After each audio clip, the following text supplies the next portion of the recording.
کمک شما دادم شاید 2 دقیقه گپ زنم کفایه باشه. خب در اینجا شعار آوردن آزادی، عدالت و برابری و در اینجا سخنانی کردند از حالت امروزه تاجیکستان و من میخواستم کمی دقت شما رو به همین جلب نمایم که امروز در تاجیکستان یکی از شاخه‌های حکومت دولتی در بعد واقعه‌های اخیر که شاهد آن شدیم نشانگر آن شدند که یکی از شاخه‌های حکومت دولتی کلاً از بین برده شده است و اون شاخه حکومت سودی است و چنین سود نامستقل سود که تا همین حد وابسته است خواست همون حتی خواست حکومتی اجرایی نه خواست یک مفتش خواست یک پرکارچه وابسته است و اخیراً رئیس سود عالی در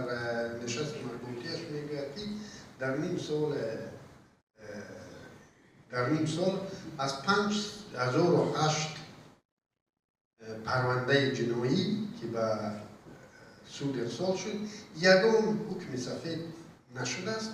و این دلالت از خیلی حرفه‌ای بودن مقامات تفتیشات است ولی حرفه‌ای بودن مقامات تفتیشات را ما شما خوب میدونیم یگانه شاید دولتی باشه شاید در برابر ما 1-2 دولت دیگر هم باشند در دنیا که مقامات تفتیشاتی اساس اثباتشان اعتراف عیبدار شونده است. اعتراف عیبدار شونده را خودتان میدونید چیه؟ امروز که اینها آمدند بار نوبتی به بدخشان تاختند غنیمت جنگی را جمع کرده است تا به همین روز مقامات مرکز در بدخشان غنیمت جنگی جمع میکنند و هر کشته شده و هر زندانی شده را هر مالکیتی که در اختیار داشت آن را یعنی ربودند یعنی مصادره کردند به آن که حکم سود باشد تمام دارایی چیزی که خب ماشین یا کدام ماشین کونه را هم از حمله امان آدما گرفته بودند به حکم سود به قرار سود یعنی غنیمت جنگی را جمع کرده استادن در بدخشان و میترسم که بعد اینها زمین های مردم را هم از مردم کشیده میگیرند و شاید این زمین ها را هم به بانک های چینی تسلیم کنند چون که اون قرض های را که از چین گرفتند اینها را باید پرداخت. یعنی من برای چی حکومت سودی گفتم چون به عدالت سودی نه آزادی به دست می آید نه برابری و نه یگان دیگر آزادی ها و کرامت انسانی. امروز در تاجیکستان در بدخشان از جمله در بدخشان تعداد عیبدار شونده ها تعداد گمانبران تا حدی است که اگر تمام ادوکات های تاجیکستان را سفربر کنی نمیرسند. در بدخشان همگی 2 ادوکات قانونی داره. همین 2 ادوکات باید تمام پرونده های زیاده از 250 پرونده رو باید نمایندگی کنند. برای همین در شهروندان تاجیکستان امروز نماینده یعنی همون حمایتچی ندارند و امروز ببینید تعبیدی که همین حاکمیت سودی از بین بردن حاکمیت سودی چه تعبیدهایی دارد در آینده و تاجیکستان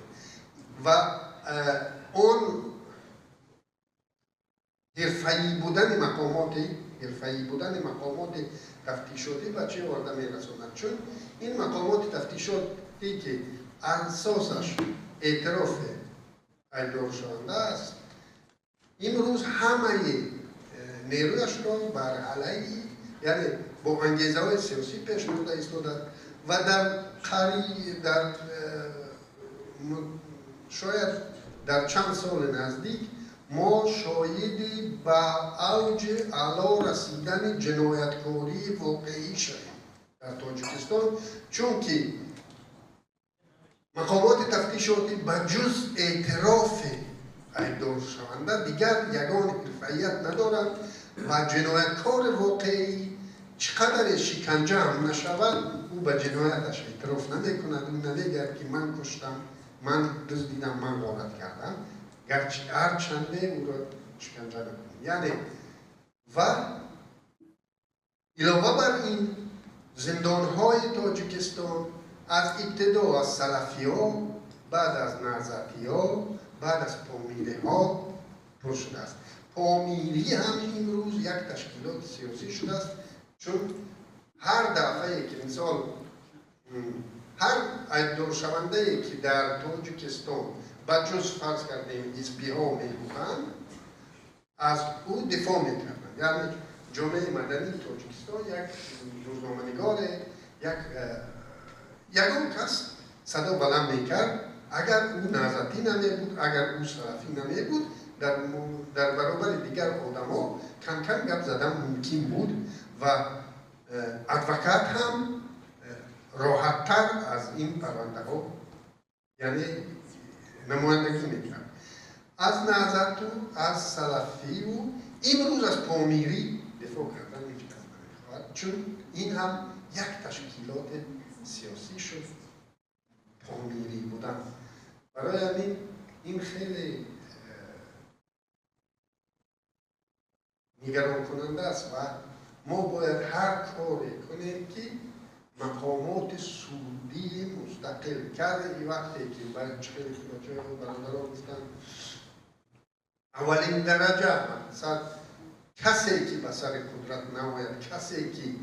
اصلاحات نخواهد و اصلاحات در تاجیکستان نیاورد، پیش از همه اولویت حاضره برای سودهای مستقل. و اگر سود مستقل نباشد از تاجیکستان امروز گفته ایستادن برادرها که موی سفیدا رفته ایستادن. این به خاطر آن نیست که اینها در اونجا اینها پناهندگان سیاسی هم، اینها پناهنده هم.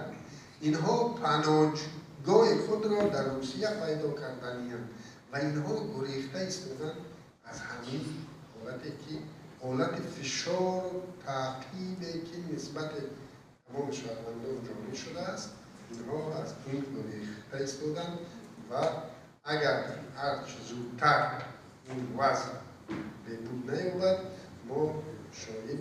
شاید از بین رفتن دولت هم شویم. تشکر از دقت.